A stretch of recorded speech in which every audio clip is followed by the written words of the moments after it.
चोरों ने मिनी सचिवालय भी नहीं छोड़ा, कुछ समय से दर्जनों लोहे के जाल किए गायब।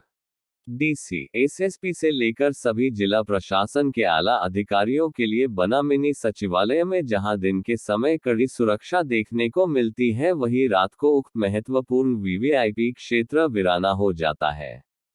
इसी का फायदा असामाजिक तत्व उठाते हैं। रात के समय यहां असामाजिक तत्व हर गैरकानूनी काम को अंजाम देने पहुंचते हैं। हाल के कुछ महीनों में तो क्विंटल से भी अधिक भार वाले बड़े लोहे के जाल एक के बाद एक गायब हो गए। इन्हें रात के समय चोरों ने गायब किया या फिर अंदर के लोग ही इसकी चोरी में शामिल रहे, इसका किसी को पता नहीं। लेकिन इस तरह की घटनाएं कई तरह के सवाल खड़े करते हैं। इस इमारत में जहां कई महत्वपूर्ण रिकॉर्ड रखे गए हैं, वहीं करोड़ों रुपए का साजो सामान भी है। अब जब इमारत के अंदर से लोहे की ग्रिलें गायब हो सकती है, तो यहां रखे एसी, फ्रिज, महंगा फर्नीचर सहित कई कीमती सामान की क्या गारंटी है। असामाजिक व देश विरोधी ताकत रात के समय किसी भी तरह का विस्फोटक साजो सामान यहां रख बड़े पैमाने पर जानी नुकसान तक कर सकते हैं।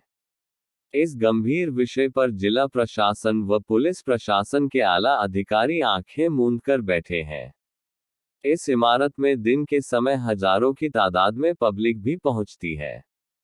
बताते चले कि बठिंडा की मिनी सचिवालय की बिल्डिंग में बने नालों के ऊपर सैकड़ों की संख्या में भारी भरकम लोहे के जाल लगाए गए थे, मगर अब पिछले कुछ वर्षों से नालों के ऊपर रखे गए लोहे के भारी भरकम जाल गायब हो गए हैं, जिनकी संख्या दर्जनों के हिसाब से है। अगर इनकी कीमत की बात की जाए तो लोहे के भारी भरकम गायब जालों की कीमत भी लाखों रुपए में है। जहां से लोहे के भारी भरकम जाल व ग्रिल गायब हुई, उन नालों के ऊपर कोई ढक्कन, कवई या फिर कोई नया जाल आदि भी नहीं लगवाया गया है। अब ये नाले बहुत सारी जगहों खुले ही पड़े हुए हैं, जो कि हादसों को न्योता दे रहे हैं। बठिंडा की मिनी सचिवालय की बिल्डिंग में सैकड़ों पब्लिक कार्यालय बने हुए हैं और नीचे ही सुविधा केंद्र भी बना हुआ है। इस सुविधा केंद्र में बहुत से बुजुर्गों, महिलाओं और बच्चों आदि आना जाना लगा रहता है। पास ही खुले नाले होने के कारण कोई भी इन नालों में गिर सकता है। प्रशासन इस बारे में बिल्कुल भी गंभीर नहीं है व कुंभकर्णी नींद सो रहा है।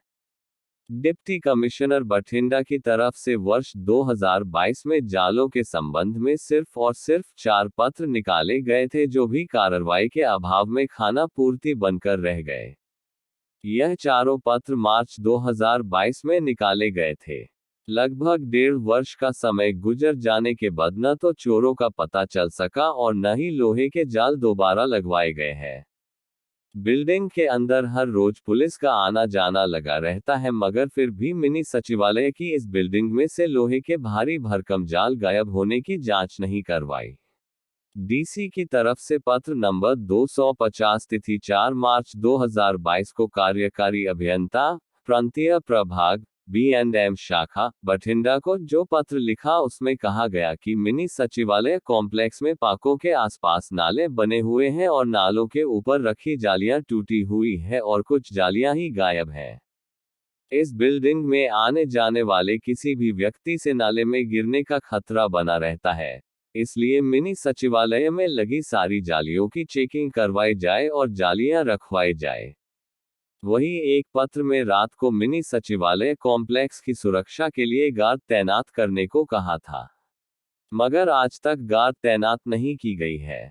इस संबंध में डीसी ने 3 बार पुलिस अधिकारियों को सुरक्षा कर्मी तैनात करने के लिए कहा, लेकिन किसी भी पत्र में कार्रवाई नहीं की गई।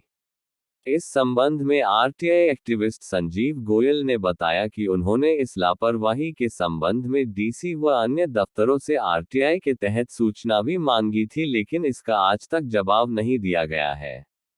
उन्होंने अब इस बाबत राज्य सूचना आयोग के पास शिकायत करने के साथ लापरवाही के संबंध में राज्य के डीजीपी, मुख्यमंत्री व आला अधिकारियों को भी पत्र लिखा है।